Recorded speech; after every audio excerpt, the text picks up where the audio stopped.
Hello everyone, good morning. How are you all? Hope you all are doing good. This is Minu Arora, PGT Physics from Government Senior Secondary School, Boys, Civil Lines, Gurugram. So students, जैसे कि आपको पता ही है कि हम लोग already class 12th physics NCERT chapter 2 start कर चुके हैं and today we will be discussing about the next part of the same chapter. So as we have done the first part of that chapter, and you know that chapter was electrostatic potential and capacitance. इसमें से हम first part potential कर चुके हैं और आज हम इसमें से कैपेसिटेंस वाला पार्ट करेंगे. सो लेट्स सी कि इस कैपेसिटेंस में हम आज कौन कौन से टॉपिक्स कवर करने वाले हैं. फर्स्ट टॉपिक जो हम कवर करेंगे that will be this behaviour of conductors in electrostatic fields. Then second topic जो हम कवर करेंगे, फर्स्ट टॉपिक जो हम कवर करेंगे behaviour of conductors in electrostatic field. उसमें हम देखेंगे कि जब किसी कंडक्टर को इलेक्ट्रिक फील्ड के अंदर रखा जाता है तो उस कंडक्टर में क्या क्या चेंजेस आते हैं, राइट? और उसके जो जो रिजल्ट्स होंगे वो हम कंक्लूड करेंगे. देन नेक्स्ट पार्ट जो हम कवर करेंगे इसमें next topic that will B electrical capacitance. कि इलेक्ट्रिकल कैपेसिटेंस क्या होती है उसके बारे में जानेंगे एंड उसका प्रिंसिपल क्या है. हम अगर एक कैपेसिटर, आप लोगों ने सुना होगा डेली रूटीन में, एक लेमैन लैंग्वेज में हम इसको कंडेंसर भी बोल देते हैं.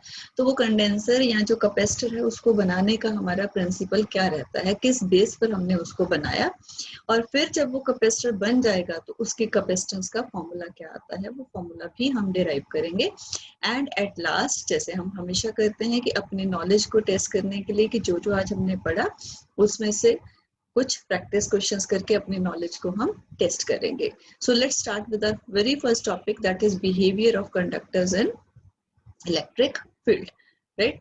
तो इसमें हमारे पास जो बिहेवियर ऑफ कंडक्टर्स में हम देख रहे हैं, जैसे कि यहाँ हमने दिखाया, ये डायग्राम देखो, हमने यहाँ दो प्लेट्स ली, one is given positive charge and the second one is given negative charge, right? So due to these two positive and negative charges, an electric field E vector or E naught जो हमने यहाँ लिया, E naught vector, it is set up from positive to negative plate, left to right. और इस electric field के अंदर हमने एक ये येलो कलर वाला कंडक्टर रखा हुआ है, राइट? जब हम इलेक्ट्रिक फील्ड रखेंगे तो उससे क्या होगा, you know conductor, this conductor it is having equal number of positive and negative charges. अब ये वाली जो पॉजिटिव प्लेट है वो इसके नेगेटिव चार्ज को अट्रैक्ट करेगी और ये जो नेगेटिव प्लेट है वो इसके पॉजिटिव चार्ज को अट्रैक्ट कर लेगी. And due to these charge differences another electric field EP, that is known as electric field due to polarization, ये सेटअप हो जाएगा from right to left, or you can say opposite to the direction of this applied electric field E naught, right? So first conclusion जो हम यहाँ draw कर रहे हैं, that is net electric field intensity in the interior of a conductor is 0. कैसे वो zero हुआ? हमने कहा कि एक अप्लाइड फील्ड E नॉट है और एक ये पोलराइजेशन की वजह से इलेक्ट्रिक फील्ड आ गया EP vector. And in equilibrium what happens, these two fields are equal and opposite, so net electric field inside the conductor is 0. this is a very very important point कि हम हमेशा आगे जाके ये point लेके चलेंगे कि किसी भी कंडक्टर के अंदर कभी भी कोई इलेक्ट्रिक फील्ड नहीं होता, right? So net electric field inside the conductor is always 0. Second conclusion, what is that? Electric field just outside the charged conductor is perpendicular to the surface of the conductor. Electric field just outside the charged conductor. हमने कहा कि अंदर तो electric field 0 है, पर जो इसके यहाँ पे सरफेस पे इलेक्ट्रिक फील्ड होगा जस्ट आउटसाइड द कंडक्टर, वो हमेशा इसके सरफेस के परपेंडिकुलर होगा. Let's take the situation, let's imagine, suppose कि ये इलेक्ट्रिक फील्ड इसके सरफेस के परपेंडिकुलर नहीं है. हमने ये कंडक्टर ले लिया, उसके सरफेस पे यहाँ पे ये चार्ज क्यू है एंड हमने इस सरफेस के इस पॉइंट पे किसी और डायरेक्शन में इलेक्ट्रिक फील्ड ले लिया, इसके परपेंडिकुलर वाला नहीं लिया. And suppose this electric field is making angle theta with the tangent to that point where charge is placed. अगर ये यहाँ एंगल थीटा बना रहा है तो यू नो कि इस E का कंपोनेंट इस डायरेक्शन में आएगा, E cos theta. So that means इस पॉइंट पे जो चार्ज पड़ा है उसके ऊपर ये इलेक्ट्रिक फील्ड अप्लाई हो रहा है which is E cos theta. और इस इलेक्ट्रिक फील्ड की वजह से इस चार्ज के ऊपर फोर्स लगेगी एंड फोर्स इलेक्ट्रिक फील्ड की वजह से जो फोर्स लगती है वो है Q इंटू ई, और इस केस में E है E cos थीटा, तो इसके ऊपर फोर्स लगेगी Q E cos theta, and due to this force this charge will get accelerated, और चार्ज यहाँ से जब फोर्स लगने से एक्सेलरेट होगा तो दैट मीन्स यहाँ पे सरफेस करंट आ जाएगा। एंड वी हैव डन कि we have studied in electrostatics कि इलेक्ट्रोस्टैटिक्स में कभी भी कोई सरफेस करंट नहीं होता। सो दैट मीन्स अगर हमने ई ऐसे लिया था किसी और एंगल थीटा पे, उसकी वजह से यहाँ सरफेस करंट आया, which is not possible, that's why we have mentioned here not possible. So that means E इस डायरेक्शन में नहीं हो सकता। So if we take E in this direction, electric field along this perpendicular direction, तो theta will be 90 degree. तब देखो ये E cos theta component बन जाएगा E cos 90, and cos 90 is 0, no electric field, no force on the charge, no acceleration, no surface current. So that's why electric field जो है वो हमेशा just outside the conductor जो होता है वो हमेशा कंडक्टर के सरफेस के परपेंडिकुलर होता है। Clear? Now from this first conclusion, जो हमने कहा था कि electric field inside the conductor is 0, वहां से हम एक बहुत इंपॉर्टेंट टर्म कंक्लूड करते हैं, इंपॉर्टेंट कॉन्सेप्ट कंक्लूड करते हैं, and what is that? This concept is electrostatic shielding. Electrostatic shielding नाम से क्लियर हो रहा है, शील्डिंग, किसी चीज को शील्ड करना, प्रोटेक्ट करना। तो what is this electrostatic shielding? It is the phenomenon of protecting a certain region of space from external electric field. अगर हमें किसी डिवाइस को, किसी ऑब्जेक्ट को या किसी स्पेस को एक्सटर्नल इलेक्ट्रिक फील्ड के इफेक्ट से सेव करना है तो हम ये कॉन्सेप्ट यूज कर सकते हैं, that is known as electrostatic shielding. क्यों, कैसे ये कॉन्सेप्ट यूज होता है? फ्रॉम दैट फर्स्ट कंक्लूजन जो हमने करा कि जब हम कंडक्टर को इलेक्ट्रिक फील्ड के अंदर रखते हैं तो कंडक्टर के अंदर जो इलेक्ट्रिक फील्ड है वो 0 होता है, वही कॉन्सेप्ट हमने यूज करा। See we have mentioned here कि as electric field inside the conductor is 0, so to protect a body from external electric field we enclose it inside the hollow conductors। अगर हम किसी बॉडी को जिसको हमें protect करना है, सपोज जैसे कि मेरे को सपोज इस पेन को मुझे प्रोटेक्ट करना है, तो मैं इस पेन को एक हॉलो कंडक्टर के अंदर अगर रख दूं तो बाहर जो भी इलेक्ट्रिक फील्ड होगा उसका इफेक्ट इसके ऊपर नहीं आएगा, because electric field inside the conductor is always 0, तो इसके ऊपर उस बाहर वाले इलेक्ट्रिक फील्ड का कोई इफेक्ट नहीं आएगा, right? Such hollow conductors are called Faraday cages. ठीक है, इनको ऐसे हॉलो कंडक्टर्स जिनके अंदर इलेक्ट्रिक फील्ड 0 होता है और उनको हम इलेक्ट्रोस्टैटिक शील्डिंग के लिए यूज करते हैं, they are known as Faraday cages. During lightning, you must have seen it is always advised and it is always safer to be inside a car or a bus than to be in open ground or under a tree। जब भी कभी lightning होती है during thunderstorm तो हमें हमेशा advice करा जाता है कि कभी भी ओपन ग्राउंड में जाके खड़े ना हो या ट्री के नीचे ना खड़े हो, rather you go inside a car और अ बस, बिकॉज कार और बस की जो body they are metallic bodies, they are conducting bodies. तो अगर हम कार या बस के अंदर बैठ जाते हैं जाके, तो कार और बस की बॉडी जो वो हॉलो कंडक्टर्स का काम करेंगे, तो बाहर लाइटनिंग की वजह से जो भी चार्ज आएगा, उसका इलेक्ट्रिक फील्ड आएगा, उसका इफेक्ट इनसाइड द बस और कार विल बी 0, और हम उस इलेक्ट्रिक फील्ड के चार्ज के इफेक्ट से, लाइटनिंग के इफेक्ट से प्रोटेक्टेड रहेंगे, सेफ रहेंगे, right? So here you can take see that example। ये फैराडे केज हमने जैसे यहाँ दिखाया है, यहाँ से सपोज ये लाइटनिंग आई, due to which charge is there, electric field is there, but the person is standing inside this cage. तो इसके अंदर केज के इलेक्ट्रिक फील्ड 0 होने की वजह से पर्सन के ऊपर उस बाहर वाले इलेक्ट्रिक फील्ड का, लाइटनिंग का, चार्ज का कोई इफेक्ट नहीं आ रहा। The person is very much safer from the effect of this external electric field। So next point that we conclude that on placing a conductor inside the electric field, वो क्या है? That is net charge in the interior of the conductor is 0। जब हमने ये कह दिया first point में कि यहाँ पे inside the conductor electric field 0 होता है, and by Gauss's theorem we have done that phi flux, electric flux, phi E is electric flux, which is equal to surface integral of E vector dot ds vector, it is equal to Q by epsilon naught। And if E is 0, so from this relation Q is also 0, that means no electric field inside the conductor, no charge is there inside the conductor। So this is the next point that we conclude, that when conductor is placed inside the electric field, there is no charge here, there is no electric field here। Next part, charge always resides on the surface of the conductor. Suppose आपने किसी conductor को यहाँ पे access charge दे दिया plus Q, ठीक है. Now we से कि it resides here on the surface only. Suppose हमने इसके अंदर एक गॉसियन सरफेस ड्रॉ कर दिया, ये जो डॉटेड लाइन से हमने शो करा हुआ है दिस वन. अगर आपने यहाँ गॉसियन सरफेस ड्रॉ करा है तो यहाँ पे इनसाइड द कंडक्टर तो हमने कहा इलेक्ट्रिक फील्ड जीरो है और यहाँ पे चार्ज भी जीरो है. तो दैट मीन्स चार्ज सारा कहाँ पे है? On the surface of the conductor. Charge हमेशा, अगर आप कभी ये इमेजिन भी कर लो कि सेंटर पे या अंदर इनसाइड द कंडक्टर चार्ज है तो that comes to the surface. Next one जो कि हम फर्स्ट प्रॉपर्टी से कंक्लूड कर रहे हैं, फर्स्ट पॉइंट से, that is electric potential is constant for the entire conductor. How it is so?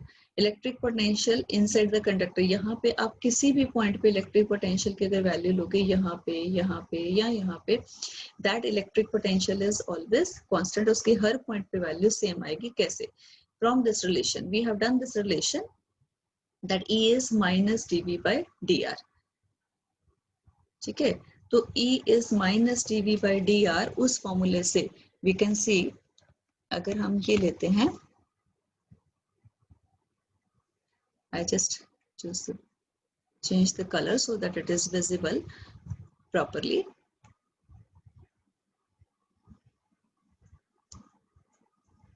So E equals to minus dV by dr. तो वहां से हमारे पास E equals to minus dV by dr जब हम लेते हैं तो वहां से हमारे पास ये आ जाएगा dV equals to minus E dr, right. ये E equals to dV equals to minus E dr आ गया. Now we say that this E is zero. अगर E zero है तो dV देखो zero आ गया. dV zero means change in potential is zero. Change in potential is zero means V is constant. तो आप inside the conductor किसी भी point पे अगर potential calculate करोगे तो that will always be constant there, right? So what is the next point? Surface charge distribution may be different at different points. हमने जैसे यहाँ पे ये एक कंडक्टर लिया है नॉन यूनिफॉर्म शेप का, तो यू कैन सी इसके सरफेस के ऊपर यहाँ चार्ज है पॉजिटिव चार्ज. इस साइड पे हमने surface charge density minimum show करी है और इस साइड पे हमने मैक्सिमम शो करी. Why? Because this side you can see this area is more. So sigma, surface charge density, is always inversely proportional to area. It is charge per unit area, Q upon S. S is area here. तो इस side जैसे कि area ज्यादा है तो surface charge density कम होगी और इस साइड एरिया कम है तो सरफेस चार्ज डेंसिटी ज्यादा होगी, right. So surface charge density जो है वो डिफरेंट हो सकती है डिफरेंट पॉइंट्स पे for a non uniform shaped conductor, right. तो these are the points that we conclude that जब हम एक कंडक्टर को इलेक्ट्रिक फील्ड के अंदर रखते हैं तो हम उसमें क्या क्या रिजल्ट्स, क्या क्या जो पॉइंट्स हैं वो कंक्लूड करते हैं. After that we have the very important topic of this chapter, that is electrical capacitance. What is electrical capacitance? इसको हम C सिंबल कैपिटल C से डिनोट करते हैं. तो what is that? Electrical capacitance is the measure of the ability of a conductor to store charge. कोई conductor कितना charge अपने अंदर स्टोर कर सकता है, that ability is known as its capacitance, और इसको शॉर्ट में हम कैपेसिटी भी बोल देते हैं. नाउ यू नो जब हम किसी कंडक्टर को चार्ज देते हैं तो उस चार्ज की वजह से उसका पोटेंशियल राइज करेगा. So that means Q is directly proportional to V. Q is charge here, V is potential here. And जब भी आप ये प्रोपोर्शनलिटी का साइन हटाते हो तो we have to introduce some constant here with equality sign. तो प्रोपोर्शनलिटी का साइन हटा के हमने इक्वल्स टू का साइन लगाया, साथ में एक कांस्टेंट C इंट्रोड्यूस कर दिया which is constant of proportionality, और इसको हम बोलते हैं कैपेसिटेंस और कैपेसिटी. तो यहाँ से C equals to Q by V भी आ जाएगा. नाउ टू डिफाइन C, कभी भी किसी भी कांस्टेंट को डिफाइन करना हो तो हमारे पास मेथड होता है कि जो उसके साथ वाले वेक्टर्स हैं उनको 1 ले लो, यूनिटी ले लो.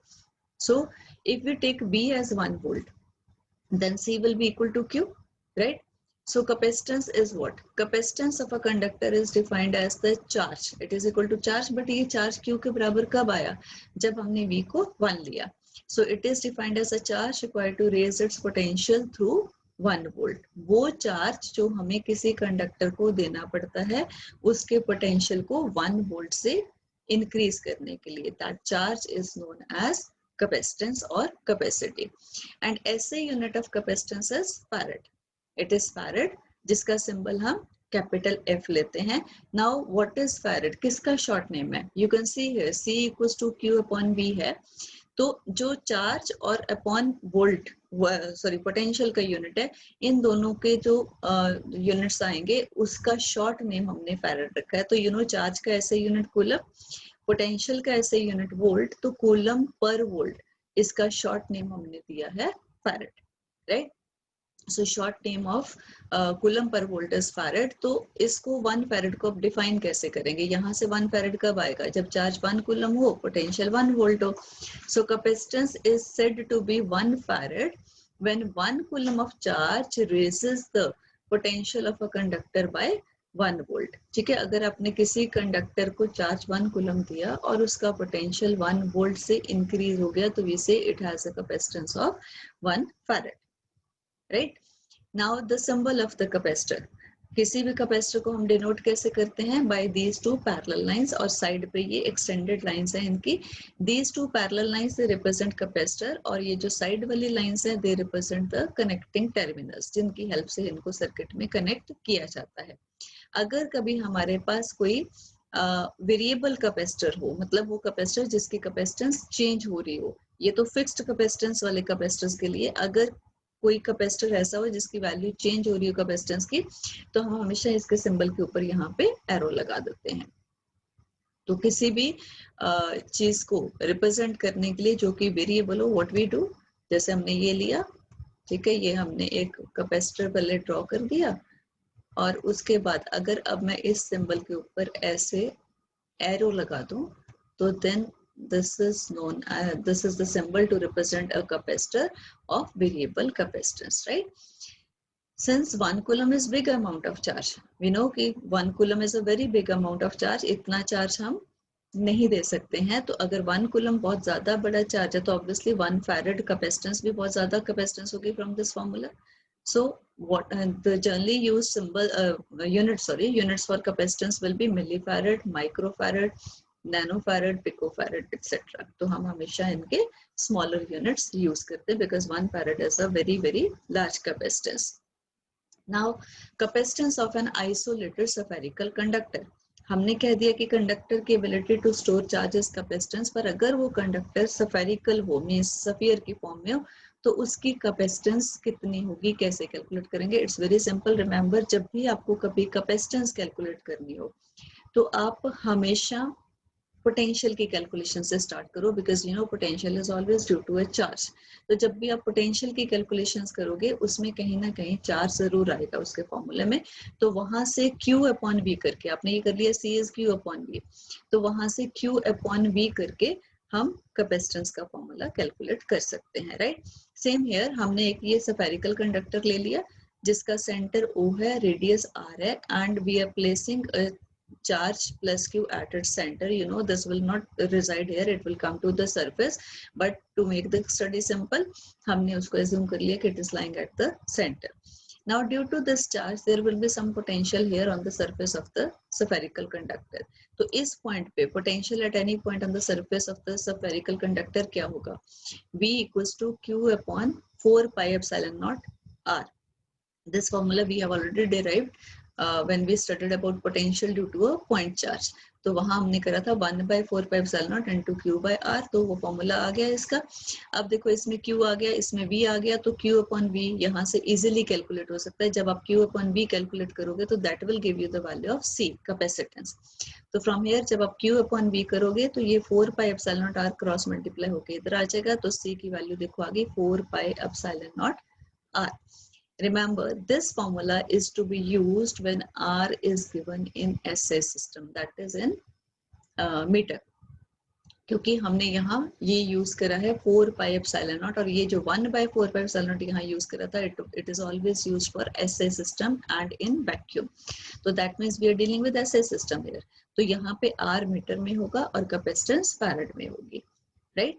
एंड पर अगर हमें कभी R जो है वो CGS सिस्टम में गिवन हो, दैट इज इन सेंटीमीटर, तो then it is very simple. CGS system में यू नो ये 1/4 pi epsilon naught की जगह हमारे पास 1 आ जाता है, तो V will be simply Q by R.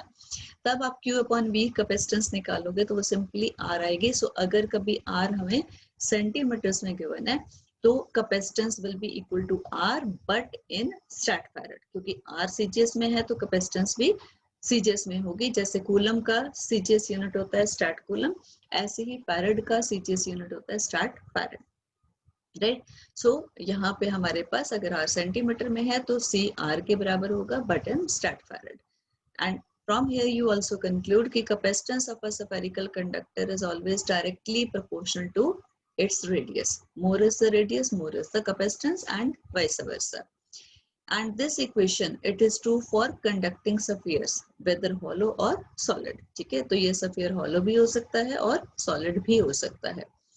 If the sphere is in a medium, if the sphere is in a medium, then यहाँ पे हमारे पास क्या आ जाएगा, एप्सिलॉन नॉट की जगह हमारे पास एप्सिलॉन आ जाता है। यू नो कि मीडियम के लिए हम एप्सिलॉन यूज करते हैं and epsilon can be correlated to its relative permittivity और you can say dielectric constant.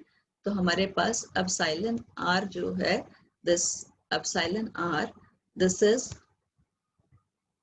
Equal to epsilon upon epsilon naught. तो यहाँ से अगर आप एप्सिलॉन कैलकुलेट करोगे तो it will be epsilon naught into epsilon R. तो इस केस में जो हमारे पास कैपेसिटेंस आएगी वो 4 पाई एप्सिलॉन नॉट की जगह आ जाएगा epsilon naught into epsilon R and into ये R radius. Epsilon R is relative permittivity और you can write in place of this we can write K also, that is dielectric constant, right. तो from here you conclude कि air में तो 4 pi epsilon naught into R है, but medium में देखो 4 pi epsilon naught into epsilon R भी आ रहा है यहाँ पे। तो इसका मतलब ये इंक्रीज होते हैं। तो जब भी आपको कैपेसिटेंस बढ़ानी है तो you can introduce medium in place of air, right. Now we have the next topic which is principle of capacitance और principle of a capacitor. हमें जो कैपेसिटर बनाना है, जो डिवाइस बनाना है चार्ज स्टोर करने के लिए, ऑब्वियसली उसकी एबिलिटी टू स्टोर चार्ज ज्यादा होनी चाहिए। पर अगर आप एक सिंपल वायर लेते हो, कंडक्टर लेते हो, तो वो बहुत ज्यादा चार्ज स्टोर नहीं कर पाता। So then we just thought कि इसकी कैपेसिटेंस को कैसे इंक्रीज करा जाए। तो what we did, we took 2 plates here. First हमने ये प्लेट ली ए, एक कंडक्टिंग प्लेट, सेकेंड प्लेट बाद में लेंगे, अभी फिलहाल we just consider plate A and we connected to a battery to charge it. जब आप इसको बैटरी से कनेक्ट करोगे, इसको चार्ज करोगे, तो it will start accepting charge but up to some limit, ठीक है, जो जब तक ये इसकी एक सैचुरेशन नहीं आ जाती। जब ये पूरा जितना चार्ज मैक्सिमम स्टोर कर सकता है कर लेगा, what after that, suppose you still keep connecting it to battery, battery की तरफ से तो चार्ज आ रहा है but will it go on accepting that? No, because तब इसकी सैचुरेशन होगी, तो वो जो हम एक्स्ट्रा चार्जेस को दे रहे होंगे that will start getting leaked. So we want to increase its capacitance, ठीक है, मतलब वी वांट कि ये और चार्ज स्टोर करे, पर और चार्ज तो अब नहीं कर सकता। तो व्हाट वी डिड, हमने इसके पैरेलल यहाँ पे एक और ये प्लेट रखी, that is be conducting plate. जब आपने बी इसके पैरेलल एक प्लेट रखी तो इन दोनों के बीच में देखो कुछ डिस्टेंस है, due to that there will be some induction.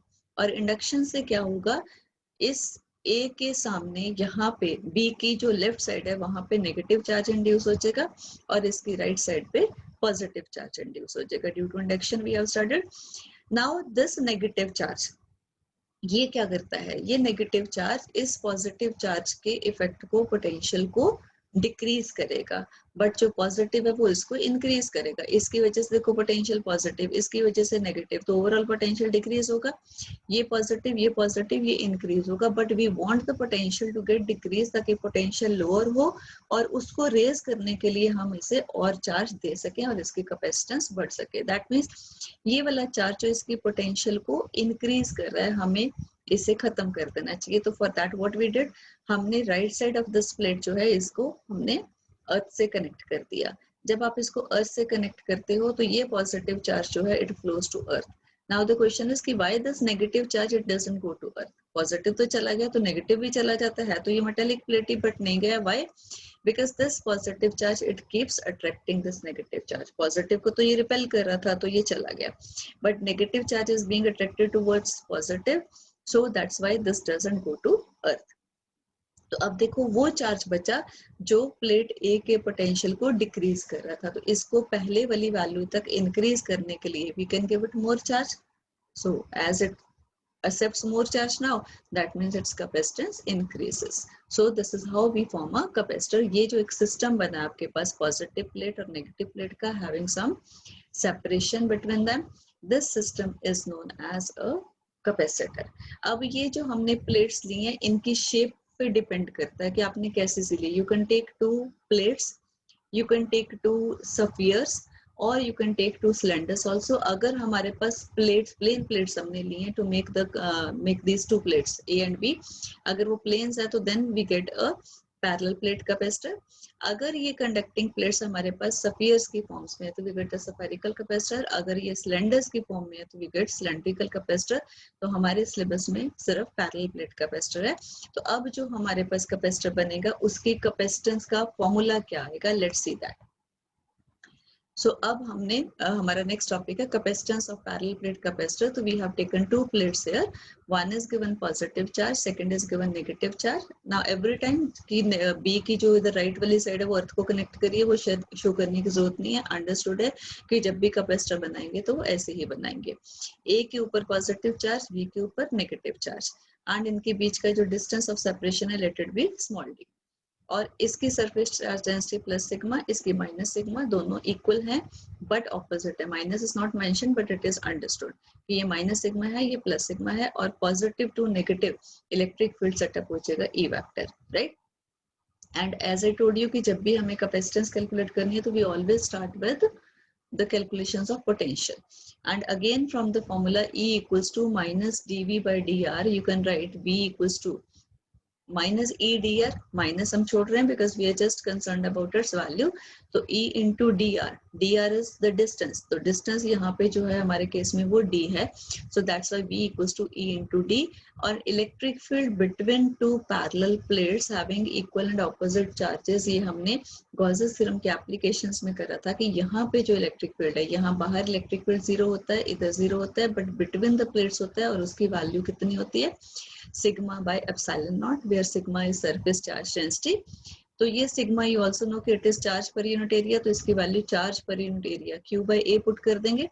तो sigma की जगह Q by A आ गया, साथ में D upon epsilon naught. ये आ गई V की वैल्यू और इसमें देखो Q आ गया. Again you can find out Q upon V ताकि हमारे पास C की वैल्यू आ जाए. C equals to Q by V. यहाँ से C equals to Q by V निकालोगे तो ये आएगा epsilon naught A upon D. This one. So this is the formula for capacitance of a parallel plate capacitor, that is epsilon naught A by D. पर ये तब आता है epsilon naught आ रहा है तो that means यहाँ पे प्लेट्स के बीच में एयर है. अगर यहाँ प्लेट्स के बीच में कोई और डाइलेक्ट्रिक मीडियम हो of relative permittivity epsilon R या डाइलेक्ट्रिक कांस्टेंट के, तो तब क्या होगा? एप्सिलॉन नॉट की जगह पहले की तरह एप्सिलॉन आ जाएगा. And epsilon you know it is epsilon naught into epsilon R. अभी हम पिछले टॉपिक में भी करके हटे हैं. So this capacitance becomes epsilon naught A upon D into epsilon R या K. That means it increases. तो जब भी हमें किसी कैपेसिटर की कैपेसिटेंस को बढ़ाना है तो हम उसकी प्लेट्स के बीच में एयर की जगह कोई और मीडियम इंट्रोड्यूस कर सकते हैं, right. So capacitance of a parallel plate capacitor from this formula, you can say it is directly proportional to area of the plates from here, and it is inversely proportional to distance of separation between the plates. तो अगर आपको कभी capacitance को increase करना है तो एक तो ऑप्शन है कि आप एरिया बढ़ा दो प्लेट्स का, दूसरा उनके बीच का डिस्टेंस कम कर दो, एंड थर्ड वन यहाँ पे एयर की बजाय कोई और मीडियम भी हम इंट्रोड्यूस कर सकते हैं. This is very very simple and very important formula and very important derivation also. Generally 2 marker question ये exams में आ जाता है.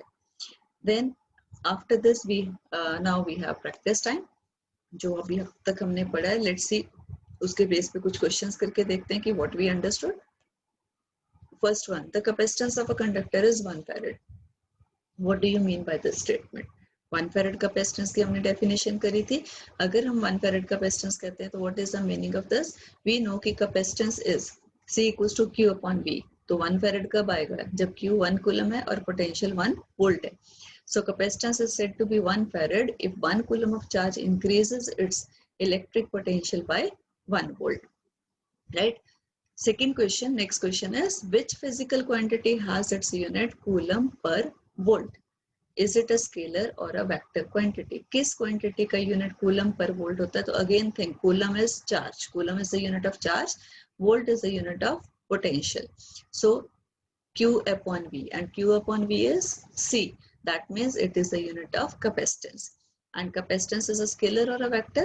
Q upon V, Q scalar है, V scalar है, तो इसका मतलब capacitance भी तो scalar ही हुआ. And otherwise also उसके definition से भी देखो, ability, just ability है to store charge. ये तो नहीं कि किस डायरेक्शन में स्टोर करेगी.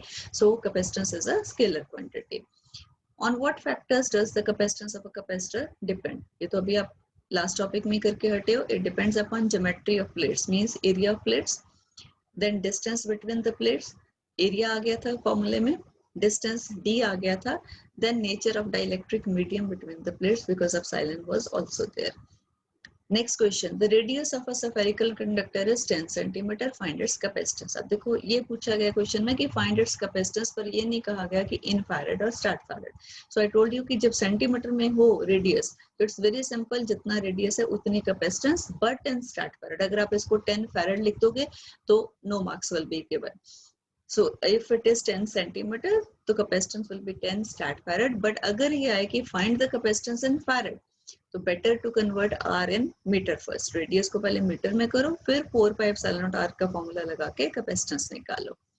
Next question, when a conductor is held in an electric field, जब हम किसी कंडक्टर को इलेक्ट्रिक फील्ड के अंदर रखते हैं तो field inside the conductor is always dash. So with that we did in the first point of that topic, and this field inside the conductor is always 0. So that's all students about today's topics. Today in the chapter of capacitance, chapter 2 of NCERT book, उसका जो capacitance वाला part था उसमें आपने आज करा कि जब हम एक कंडक्टर को इलेक्ट्रिक फील्ड के अंदर रखते हैं तो उसमें उसका कैसा सा बिहेवियर रहता है. Then we discussed about capacitor, capacitance, and then what is the principle of making a capacitor, and then we found the formula for capacitance of a parallel plate capacitor कि अगर हमने एक कैपेसिटर बना लिया तो उसकी कैपेसिटेंस का formula क्या होगा, वो किन किन फैक्टर्स पर डिपेंड करेगी. So I hope today's topics are clear to all of you, they're understood. Just revise it once again, read the topics thoroughly from NCERT book. Thank you so much. Take care all of you. Have a nice day. Thank you once again.